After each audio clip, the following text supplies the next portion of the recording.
Not everyone who just says to me, Lord, Lord, is going to enter God's kingdom. There are a lot of people who say to the Lord, Lord, Lord. ప్రభువా ప్రభువా అని నన్ను పిలుచు ప్రతివాడును పరలోక రాజ్యంలో ప్రవేశింపడు. అనేక మంది ప్రభువా ప్రభువా అని పిలుస్తుంటారు, But they're not going to enter God's kingdom. కానీ వాళ్ళు దేవుని రాజ్యంలోనికి ప్రవేశించలేరు. The fact that he says Lord proves that his doctrine is right. ప్రభువా అని ఆయన పిలుస్తున్నాడు అంటే ఆయన సిద్ధాంతం సరిగా ఉన్నట్లే.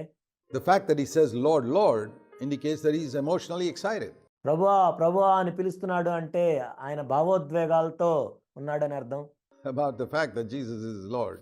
యేసుక్రీస్తే ప్రభువు అయినాడు అనే విషయంలో ఎంతో భావోద్వేగాలతో ఉన్నాడని అర్థం. But he doesn't realize Jesus is not really his Lord, because in his daily life he doesn't do the will of the Father. కానీ నిజానికి మనం చూసినట్లయితే తన అనుదిన జీవితంలో ఈ వ్యక్తి యేసుక్రీస్తు ప్రభు చేసినట్లుగా తండ్రి యొక్క చిత్తాన్ని ఈ వ్యక్తి నెరవేర్చట్లేదు అనే విషయాన్ని గ్రహించట్లేదు. So it's the one who does the will of God.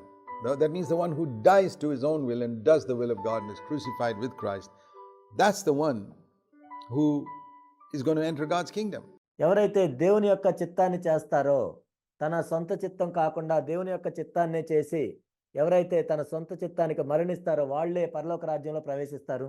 Now, do you qualify according to this verse? ఈ వచనం ప్రకారం నీకు అర్హత ఉందా?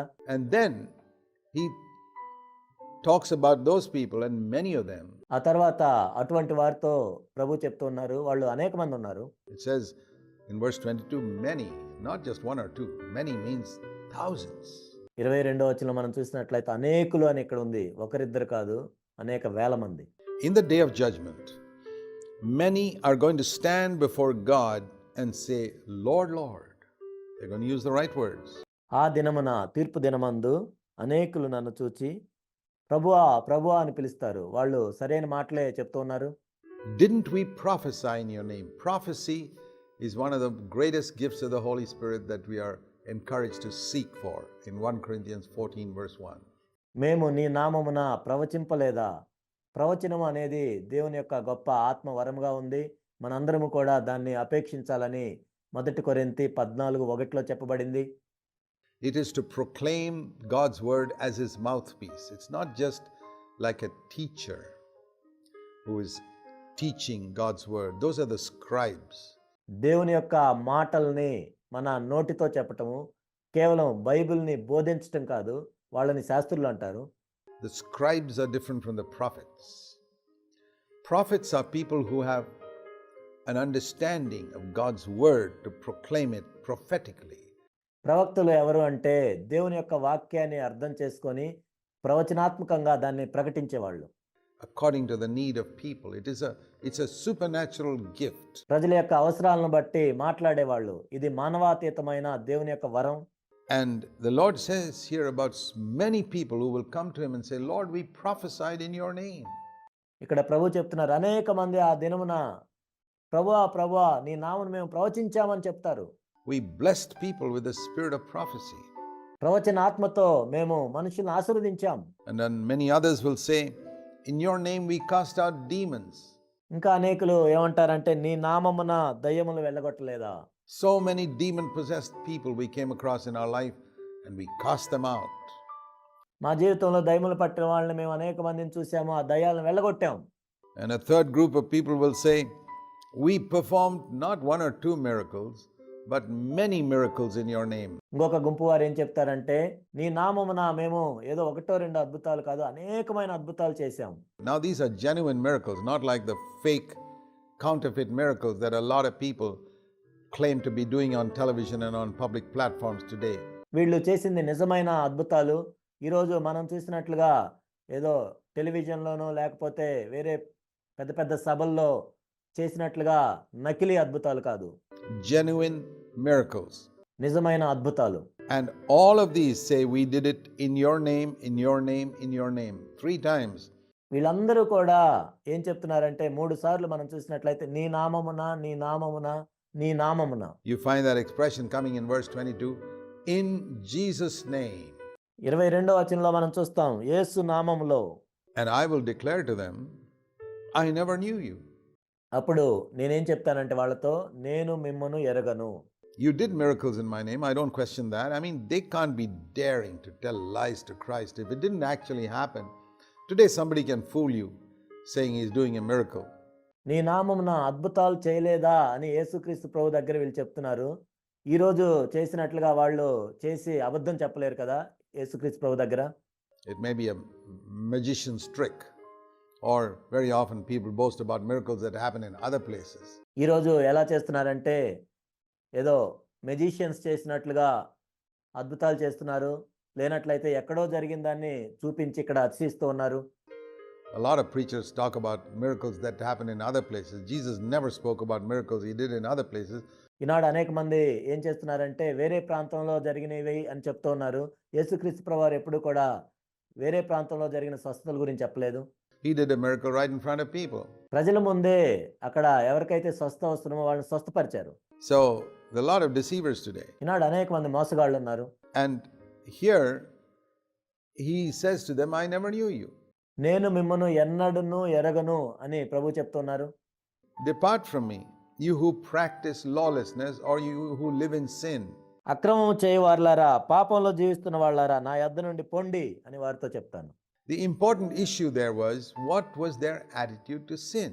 ఇక్కడ అతి ప్రాముఖ్యమైన విషయం ఏంటంటే పాపం పట్ల వాళ్ళ వైఖరి ఏంటి. Not how many demons they cast out, not how many miracles they did, నువ్వు ఎన్ని దయ్యాలు వెళ్ళగొట్టావు, ఎన్ని అద్భుతాలు చేసావు అన్నది కాదు ఇక్కడ. and not how much they prophesied. What is their attitude to sin? నువ్వెంత ప్రవచించావు అన్నది కూడా కాదు. పాపం పట్ల నీ వైఖరి ఏంటి. Now I want to ask you, dear friends, do you believe that these are words of Jesus? నా ప్రియ స్నేహితులారా, మిమ్మల్ని ఒక ప్రశ్న అడుగుతున్నాను. యేసుక్రీస్తు ప్రభు చెప్పిన మాటలే ఇవి అని మీరు నమ్ముతున్నారా? Do you believe that it's going to be exactly like this in the day of judgment? తీర్పు దినమున ఖచ్చితంగా ఇలానే ఉంటుందని మీరు నమ్ముతున్నారా? That many of these great healers whom you have seen on television and whom you've seen on platforms who preach so well and so eloquently, many of these men and women, మీరు టెలివిజన్లో చూసే బోధకులు లేక పెద్ద పెద్ద స్వస్థత సభలు పెట్టి పెద్ద పెద్ద ప్లాట్ఫామ్ మీద వాగ్దాటి కలిగి బోధించే పురుషులు స్త్రీలు who preach so well and teach so well and whom you admire so much, బాగా బోధించేవాళ్ళు, బాగా ప్రకటించేవాళ్ళు, మీరు ఎంతో అభిమానించేవాళ్ళు, and many who you think are doing great miracles and casting out demons, ఎంతో ఎంతో గొప్ప అద్భుతాలు చేస్తున్నారు, దయ్యాలను వెలగొడుతున్నారు అని మీరు అనుకునేవాళ్ళు.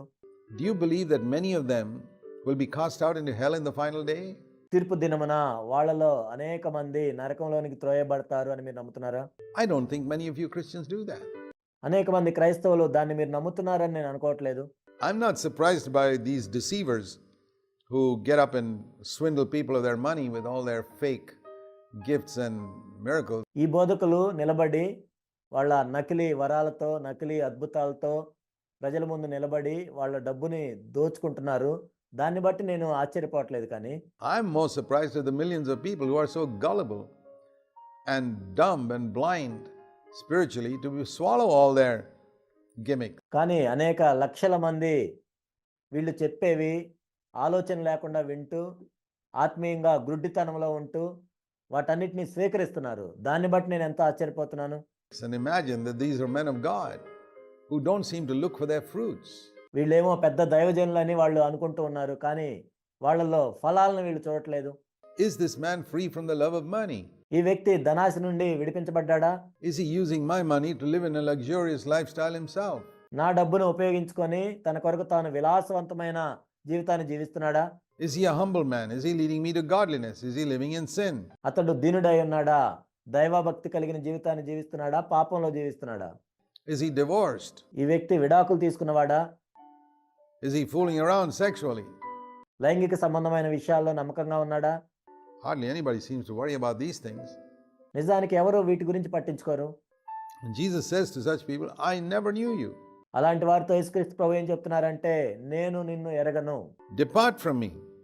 I don't want to have anything to do with you. నా యొద్ద నుండి మీరు పొండి, మీతో నాకు ఎటువంటి సంబంధం లేదు. I want to say, I believe these are the exact words of Jesus and it's going to happen exactly like this. నేను ఖచ్చితంగా నమ్ముతున్నాను ఇవి యేసుక్రీస్తు ప్రభువారు చెప్పిన మాటల్ని.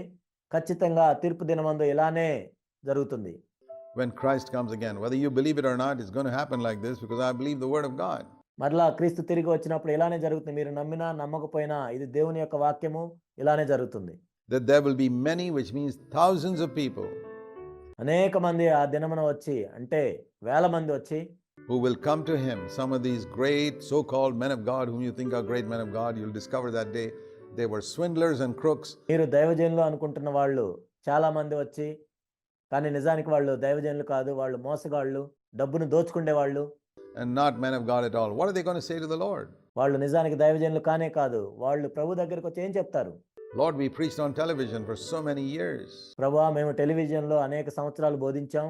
Millions listened to us. Millions sent us their money. లక్షల మంది, కోట్ల మంది మేము చెప్పింది విన్నారు. లక్షల మంది, కోట్ల మంది డబ్బులు పంపించారు. For these programs, enabled us to live in great style. We cast out demons in your name. ఈ కార్యక్రమాల కోసం వాళ్ళు డబ్బును పంపించారు. మేము ఎంతో విలాసవంతమైన జీవితాలను జీవించాము. మీ నామమున దయ్యాలను వెళ్ళగొట్టాం. We preached powerful messages in your name that held people spellbound for hours. నీ నామములో మేము శక్తివంతమైన ప్రసంగాలు మేము బోధించాము. గంటల కొద్దీ మేము చెప్పిన మాటలను ప్రజలు విన్నారు. We performed many, not one or two, but many miracles in your name. నీ నామంలో ఒకటో రెండో కాదు, అనేకమైన అద్భుతాలు చేశాం. And he will turn around and say, get away from me, all of you. I never knew you personally. అప్పుడు యేసుక్రీస్తు ప్రభు వాళ్ళ వైపు చూసి, నా ఎద్దు నుండి పొండి, వ్యక్తిగతంగా మీరెవరో నాకు తెలియదు. I didn't have a personal relationship with you. నీతో నాకు వ్యక్తిగతమైన సంబంధం లేదు. You had certain doctrines that you proclaimed. ఏదో కొన్ని సిద్ధాంతాలను మీరు ప్రకటించారు. You know, like a chemistry teacher can get up in a class and teach chemistry because he studied chemistry. మీకు తెలుసా, రసాయన శాస్త్రాన్ని బోధించే ఒక ఉపాధ్యాయుడు రసాయన శాస్త్రాన్ని బోధిస్తాడు, ఎందుకంటే దాన్ని చదువుకున్నాడు కాబట్టి. These people can teach the Bible because they've studied the Bible. వీళ్ళు కూడా బైబిల్ను బోధిస్తారు, ఎందుకంటే బైబిల్ని చదువుకున్నారు కాబట్టి. But they didn't have a personal relationship with Jesus Christ. కానీ యేసుక్రీస్తు ప్రభుతో వ్యక్తిగతమైన సంబంధం వాళ్ళకు లేదు.